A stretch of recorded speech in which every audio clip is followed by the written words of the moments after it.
No dia em que Ana Clara contou que estava grávida, não foi o pai da criança que a abandonou, foi a igreja. O que deveria ter sido um momento de acolhimento se transformou num desfile de olhares enviesados, sussurros abafados e bancos vazios ao seu redor. Ela sentiu, na pele e na alma, o peso da rejeição não vinda do mundo, mas daqueles que um dia lhe disseram: "Você faz parte da nossa família."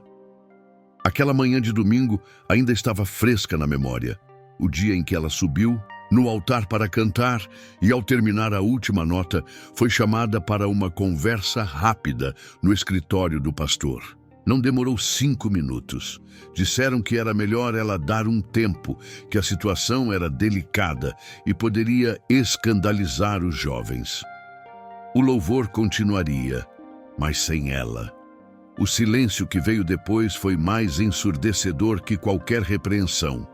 Ana Clara cresceu dentro daquela igreja. Desde criança era conhecida como a menina que canta bonito.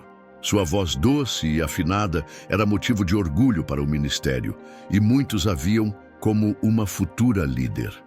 Seu envolvimento era intenso: discipulados, ensaios, cultos de oração. Nunca se atrasava, nunca deixava de orar, nunca dizia não. E, no entanto, ali estava ela, sentada no banco da última fileira, mãos no ventre ainda discreto, com o coração esmagado entre a culpa e a raiva. Ela sabia que havia errado aos olhos das regras da igreja. Sabia que engravidar sem ser casada ainda era um tabu enorme ali dentro. Mas o que doía mais era a ausência de misericórdia. Ninguém lhe perguntou como estava. Ninguém quis ouvir sua história. Apenas agiram, afastaram, silenciaram e seguiram com a programação normal, como se ela nunca tivesse existido. A gravidez, por si só, já era uma montanha-russa emocional. As náuseas, os medos, a instabilidade hormonal, a sensação de ser invadida por uma nova vida e, ao mesmo tempo, esmagada por uma solidão profunda. Mas no caso de Ana Clara, tudo isso era agravado pela sensação de traição espiritual. Ela sentia que havia sido empurrada para fora do reino por um erro humano, como se sua presença agora contaminasse a santidade do altar. À noite, chorava em silêncio. Abraçava o travesseiro como se fosse a única coisa que lhe restava.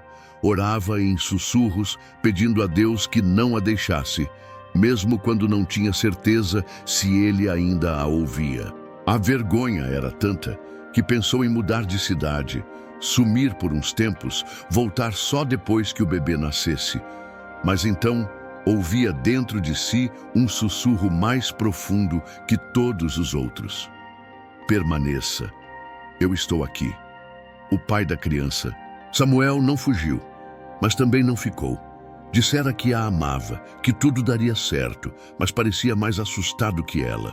Estava desempregado, morando com os pais, e não sabia o que queria da vida. Prometeu apoio, mas sumia por dias. Quando aparecia, era frio, distante, com palavras vazias e um olhar perdido.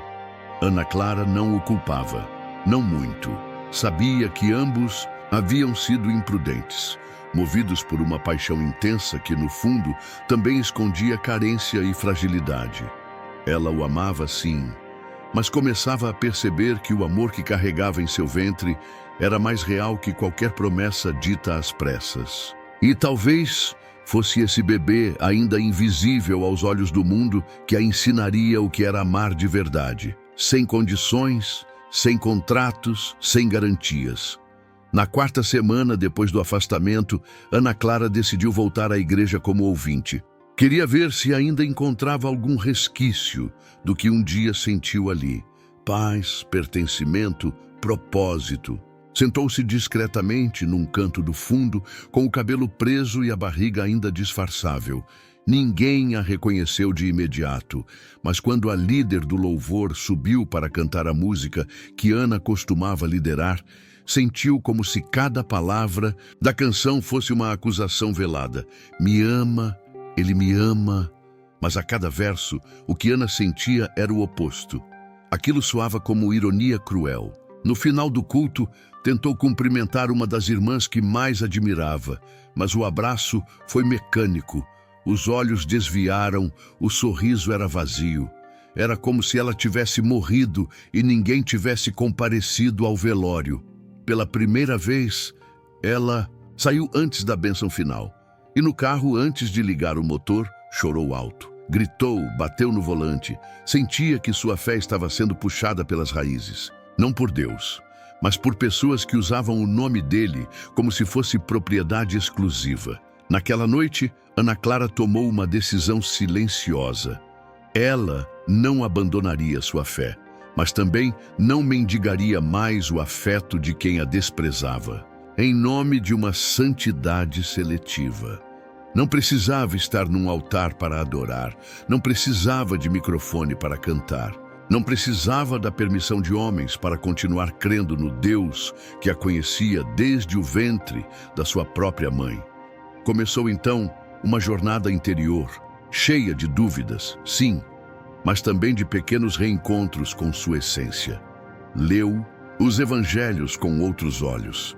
Viu como Jesus se aproximava de mulheres como ela, feridas, julgadas, rejeitadas, e lhes dava dignidade, voz e esperança. E aos poucos, como quem aprende a andar novamente após um tombo, Ana Clara começou a reconstruir seu altar dentro de si, mas o mundo ao redor não ficou em silêncio por muito tempo. Quando pensava que estava finalmente reencontrando alguma estabilidade, algo inesperado aconteceu, algo que sacudiria ainda mais as estruturas da sua fé e a faria descobrir que o pior julgamento não vinha da igreja, vinha de um lugar mais íntimo, mais escuro, mais perigoso. Os dias foram passando e Ana Clara foi se acostumando com o silêncio. Não o silêncio bom de quando a casa dorme e você consegue ouvir sua própria alma, mas aquele tipo de silêncio que pesa no ambiente, que te faz sentir que está sempre no lugar errado, na hora errada. Era o mesmo silêncio que ela escutava quando entrava numa sala e as conversas baixavam de volume. Ou quando mandava mensagem no grupo das irmãs do louvor e ninguém respondia. Dava vontade de apagar tudo, sumir das redes sociais, desaparecer do mapa. Ela até tentou seguir normalmente, continuar indo aos cultos, mas era como sentar na plateia de uma peça da qual já foi protagonista. Ninguém te impede de assistir, mas você sabe que ali, no palco, você não é mais bem-vinda.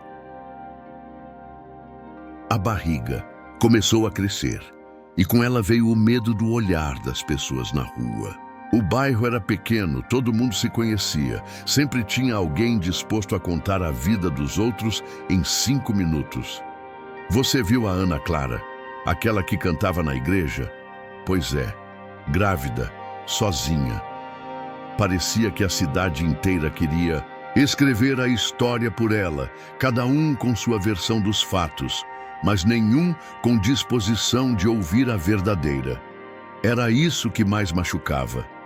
Não o erro, não o susto da gravidez, mas o abandono, a falta de empatia, o julgamento disfarçado de preocupação.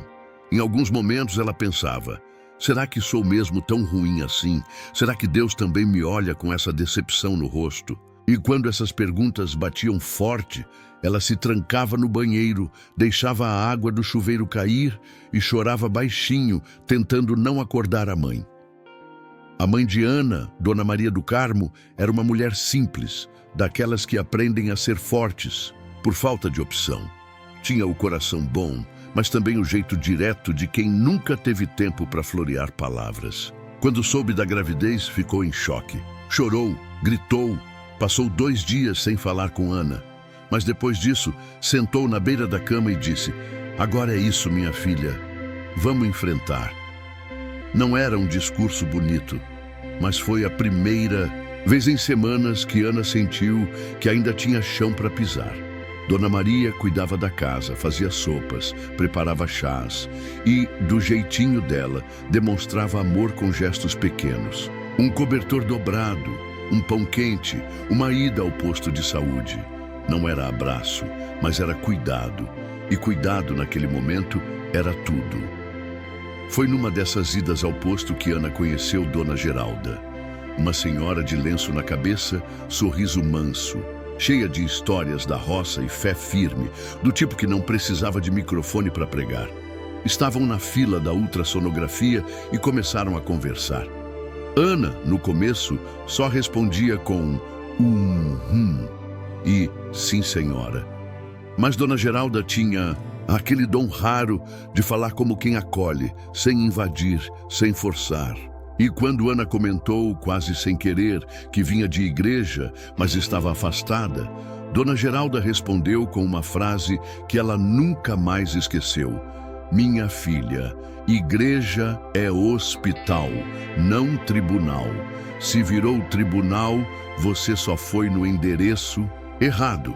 E riu com leveza, como quem já entendeu muita coisa dessa vida. Aquela conversa mudou alguma coisa dentro dela.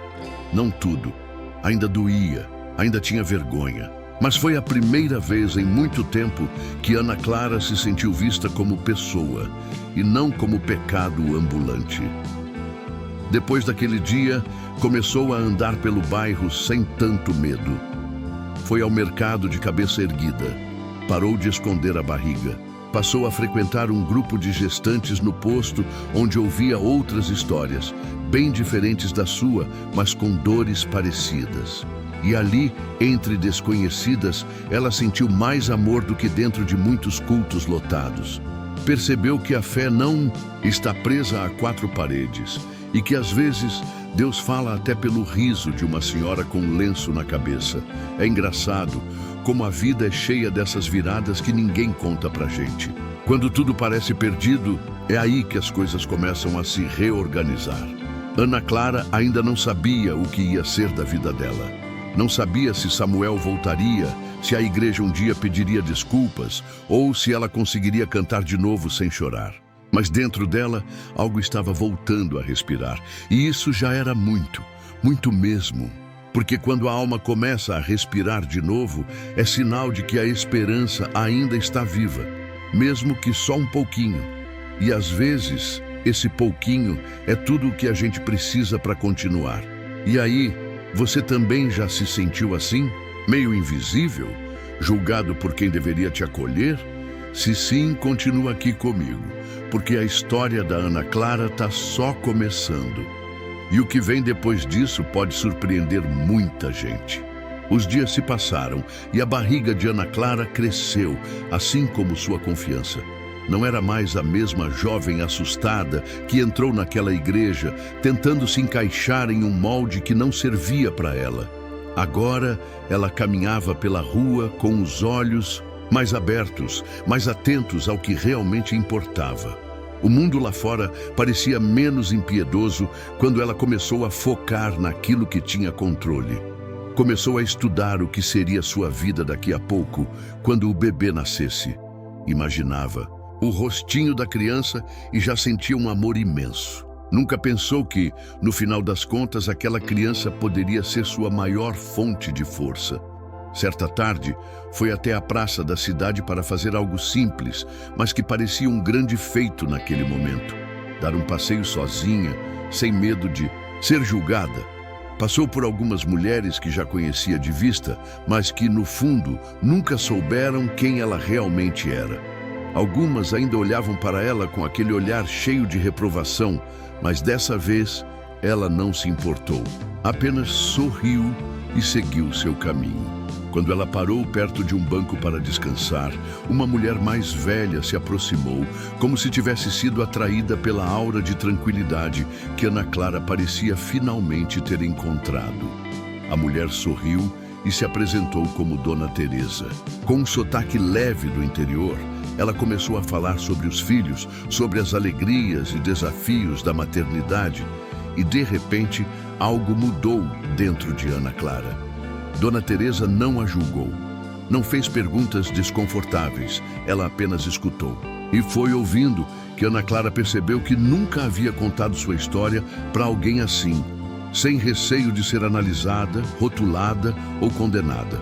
Aquela mulher estava ali, em sua essência, e a simplicidade dela tocou Ana de uma maneira que ninguém jamais havia tocado.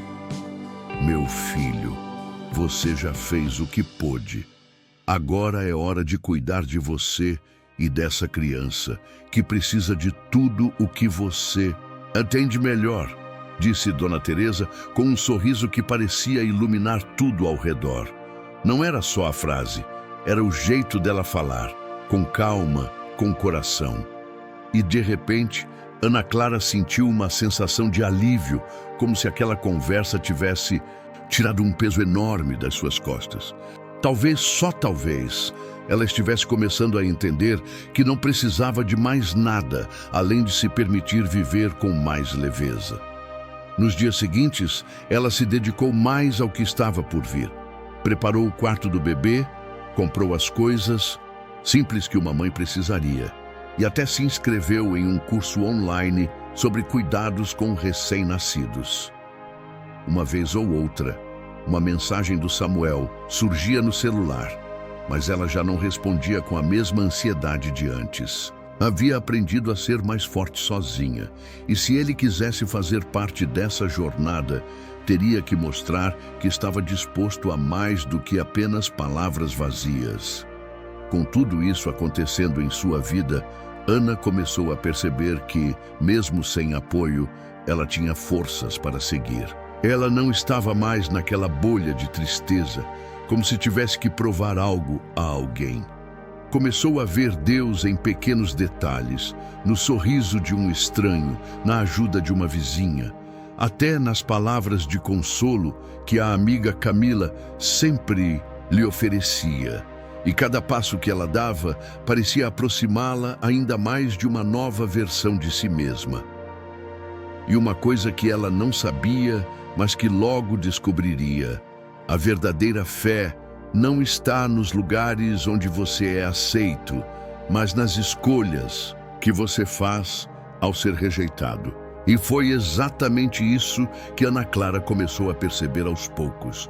No fundo, ela já sabia que o seu verdadeiro propósito estava além de um altar, além das críticas de quem não a entendia. Ela estava construindo algo muito maior, algo que ninguém poderia tirar dela. Se você está acompanhando essa história até aqui, sabe que a jornada de Ana Clara está apenas começando. Não seria incrível ver como ela vai dar a volta por cima e descobrir o quanto a vida pode ser mais leve quando a gente se permite confiar, mesmo depois da rejeição? Se você gostou até aqui, se inscreva no canal e fique por dentro do que vem por aí. Era uma manhã chuvosa, dessas que parecem se arrastar sem pressa, que Ana Clara teve a sua primeira grande reviravolta. Depois de semanas se reorganizando, encontrando equilíbrio e paz dentro de si, ela decidiu ir até o centro da cidade. A intenção era simples: resolver algumas pendências de documentos e dar uma volta. Mas no fundo, ela sentia que aquela caminhada não era só sobre resolver burocracia. Era sobre se reconectar com o mundo lá fora, o mundo que a tinha rejeitado, mas que ela ainda tinha esperança de entender melhor. Algo dentro dela dizia que algo estava prestes a mudar.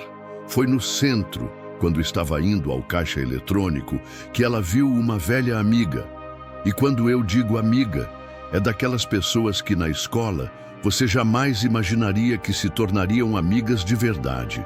Juliana era uma daquelas garotas populares da igreja, sempre cercada, sempre cheia de seguidores.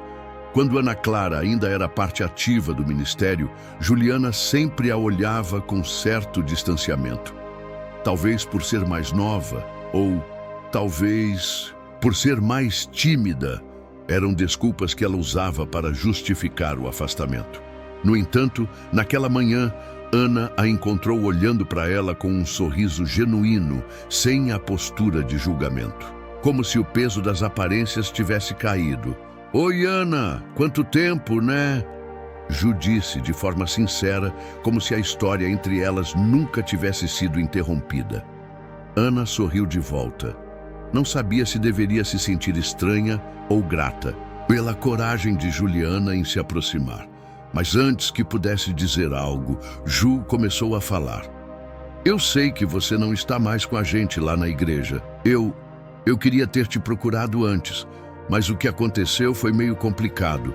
A gente nem sabe o que fazer em situações como a sua, sabe? Ana olhou para ela com um sorriso amargo, mas entendeu a tentativa de explicação. Era uma tentativa de quebrar o gelo. Mas as palavras de Juliana estavam carregadas de uma culpa que ela não sabia se deveria ou não aceitar. Mas Juliana continuou, de maneira mais firme agora. Eu me arrependo, Ana. Eu estava lá, entre as pessoas que te julgaram e nunca tive coragem de olhar para você e dizer o quanto o que você estava passando não era justo. Eu te admirei tanto por ser tão firme na fé, mas errei. Eu também errei. Ana ficou em silêncio por alguns segundos, absorvendo a sinceridade daquelas palavras. Nunca imaginou ouvir aquilo de Juliana. Era quase como se uma porta se abrisse, mas ela não sabia se deveria atravessá-la. A tentação de aceitar as desculpas estava lá, mas também havia um medo de se machucar mais uma vez. Eu não sei se a gente tem o direito de pedir perdão pelo que já foi feito, mas estou tentando aprender com isso, disse Juliana, com um olhar de quem queria mesmo entender a dor da outra. Ana, sem saber muito bem o que responder, apenas assentiu. Não precisava dizer nada. O peso do que a amiga havia dito já havia sido suficiente para acender algo em seu coração. Talvez a confiança, aos poucos, estivesse voltando. A conversa seguiu por mais alguns minutos e antes de se despedirem, Juliana fez uma última pergunta. Você ainda pensa em voltar à igreja? Não precisa me responder agora, mas o convite fica, tá? Ana respirou fundo. Pensou um pouco. Na verdade, não sabia se um dia voltaria, mas de repente percebeu que o convite não era só para a igreja, mas para a vida. O convite era para recomeçar, sem as amarras do julgamento dos outros, sem o medo de ser quem ela era de verdade. E no fundo, ela sabia que se fosse voltar, seria com o coração mais forte e mais inteiro. Mas o mais importante, não precisava mais do aval de ninguém para recomeçar. Ana sorriu, dessa vez com mais confiança, e disse: Obrigada, Ju, vou pensar. Mas agora eu tenho algo mais importante para focar. Ela sabia que não precisaria mais de uma igreja que a rejeitava para ser quem ela era. Ela tinha encontrado sua própria fé e estava cada vez mais pronta para seguir adiante no ritmo dela. E talvez, com o tempo, a igreja também fosse encontrar seu caminho de volta. O tempo passou e Ana Clara estava cada vez mais envolvida nos preparativos para a chegada de seu filho. A rotina estava mudando, o dia a dia estava se tornando mais agitado. E pela primeira vez em muito tempo, ela sentia uma tranquilidade que nunca imaginou ser possível. O peso das críticas da igreja, do julgamento alheio, começava a desaparecer à medida que ela se dedicava ao cuidado de si mesma e do bebê que estava prestes a nascer. Mas, ao mesmo tempo, uma dúvida crescente rondava seus pensamentos. O que seria de sua vida quando a criança nascesse? E mais importante, qual seria o lugar dela no mundo a partir daquele momento? A gravidez, embora fosse uma bênção, também trazia uma responsabilidade imensa. E Ana sabia que a mudança não seria fácil. Ela ainda se sentia deslocada, como se o mundo estivesse sempre um passo à frente, sempre apontando para o que ela não era ou não deveria ser. E no meio desse turbilhão de emoções, um único pensamento se repetia na sua mente. Será que um dia ela poderia realmente se perdoar por tudo que passou? Foi então que, num sábado à tarde, enquanto organizava as coisas do bebê, Ana recebeu uma mensagem que fez seu coração parar por um instante. Era de uma ex-colega de ministério, Valéria. A última vez que as duas conversaram foi há meses, quando a rejeição dela na igreja se tornou pública, e com isso, todas as conexões que tinha na comunidade se enfraqueceram. Valéria, no entanto, sempre foi uma das poucas pessoas que, mesmo em silêncio, tentava entender Ana. A mensagem dizia apenas: "Oi, Ana, eu estou orando por você. Sei que não tenho o direito de pedir, mas estou aqui caso queira conversar. Sei que você está passando por um momento difícil e minha oração é para que você encontre paz no seu coração." Aquelas palavras simples de Valéria eram o que faltava para Ana Clara entender que a cura não viria apenas do seu afastamento da igreja. Ela estava entendendo aos poucos que a cura vinha de dentro, mas também das pessoas que estavam dispostas a caminhar ao seu lado. As palavras de Valéria, mesmo não sendo um pedido de perdão explícito, soavam como uma extensão de um gesto de carinho genuíno. E naquele momento, Ana sabia que ela não estava sozinha, mesmo que fosse difícil confiar em outros novamente. A fé dela estava sendo restaurada não em grandes gestos ou palavras de pregação, mas nos pequenos gestos de pessoas que estavam dispostas a amá-la sem condições. Ela passou o resto do dia pensando em tudo isso. Seu coração, que antes estava apertado, sentia-se mais livre. O que aconteceria dali em diante? Quem sabe a chance de recomeçar estivesse bem diante dela, na forma de novas amizades, novos encontros e até uma nova visão sobre o próprio propósito de vida. Claro, ainda haveria dificuldades. A vida nunca é uma linha reta, e Ana Clara sabia disso. Mas agora, com a aproximação do nascimento do filho, ela sentiu um impulso mais forte dentro de si. O impulso de se reerguer, de viver sem medo do que os outros pensavam, de ser quem ela realmente era. Ela sabia que aquele momento, aquele exato momento em que estava vivendo, poderia ser o ponto de virada da sua história. Ela poderia olhar para trás e ver tudo o que já havia superado. Ou poderia seguir em frente e escrever um futuro novo para si mesma, sem as amarras do passado. O que ela faria a partir dali? Claro que ela ainda tinha dúvidas, mas uma coisa ela sabia com certeza: não ia deixar que ninguém a fizesse sentir que ela não era digna de recomeçar. O dia do nascimento de Samuel chegou. A dor que Ana Clara sentiu foi diferente de tudo o que imaginava. Não era só o corpo se preparando para receber o bebê, mas a alma também se reconfigurando para o próximo capítulo de sua vida. Quando segurou o filho nos braços pela primeira vez, algo dentro dela se quebrou. Mas dessa vez não era uma quebra dolorosa. Era como se um peso se aliviasse, uma antiga dor se dissolvesse, e ela visse diante de si não só um bebê, mas uma nova chance de recomeçar. Aquele pequeno ser humano era a prova viva de que, mesmo depois dos piores momentos, sempre há espaço para a renovação. Ela olhou nos olhos de Samuel e sentiu uma conexão instantânea, como se ele fosse a chave para a cura que ela tanto procurava. Ana sabia que sua vida nunca mais seria a mesma, e ela estava pronta para o que viesse. Não porque tudo estava resolvido, mas porque pela primeira vez ela acreditava que era capaz de viver uma história que fosse só dela, com as suas próprias regras. Nos primeiros dias, ela teve medo. Medo de não ser suficiente, de não saber lidar com a nova responsabilidade, de ainda sentir a pressão do julgamento da sociedade. Mas aos poucos, Ana foi aprendendo a confiar no que vinha de dentro. Cada sorriso do seu filho era uma afirmação de que ela estava no caminho certo. E mesmo que o mundo ao redor ainda fosse imenso e muitas vezes incompreensível, ela tinha o que mais importava: a certeza de que sua jornada não dependia da aprovação de ninguém. A igreja, embora ainda distante, não era mais a fonte de sua fé. Ana Clara tinha encontrado Deus em si mesma, no pequeno Samuel e nas pessoas que, como Valéria, estavam dispostas a vê-la além dos erros. E isso, por mais simples que parecesse, era mais poderoso do que qualquer crítica.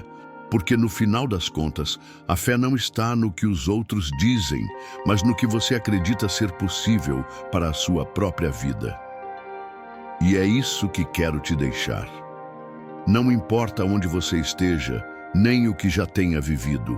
Se você acreditar, no seu recomeço você vai achar força para se levantar e começar de novo. Assim como Ana Clara fez. Não foi fácil e não será fácil, mas a escolha de recomeçar é sua. E acredite, quando você decide dar o primeiro passo, o mundo se abre de maneiras que você nunca imaginou. Se você também acredita que é possível recomeçar, que nada é impossível, inscreva-se no canal, curta, comente e compartilhe essa história. Porque, quem sabe, a sua história também pode inspirar alguém a dar o primeiro passo na jornada de transformação. Vamos juntos, porque o melhor ainda está por vir. Não deixe de acompanhar, porque histórias como essa têm o poder de mudar vidas, e a sua pode ser a próxima.